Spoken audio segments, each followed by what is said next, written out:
Chapter 17. The Great Upside-Down Monkey Circus. Now for the monkeys.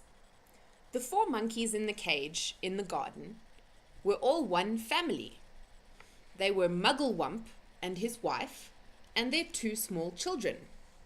But what on earth were Mr. and Mrs. Twit doing with monkeys in their garden?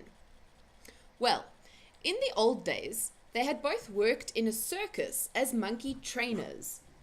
They used to teach monkeys to do tricks and to dress up in human clothes and to smoke pipes and all the rest of that nonsense. Today, although they were retired, Mr. Twit still wanted to train monkeys. It was his dream that one day he would own the first great upside-down monkey circus in the world. That meant that the monkeys had to do everything upside down.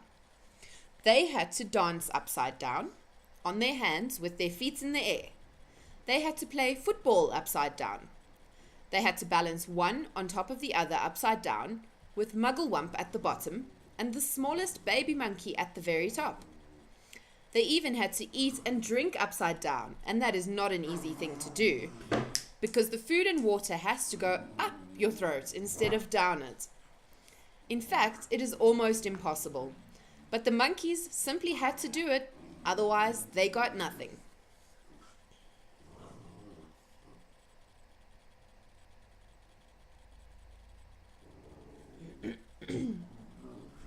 All this sounds pretty silly to you and me. It sounded pretty silly to the monkeys too. They absolutely hated having to do this upside down nonsense day after day. It made them giddy standing on their heads for hours on end. Sometimes the 2 small monkey children would faint with so much blood going to their heads. But Mr. Twit didn't care about that. He kept them practicing for 6 hours every day. And if they didn't do as they were told, Mrs. Twit would soon come running with her beastly stick.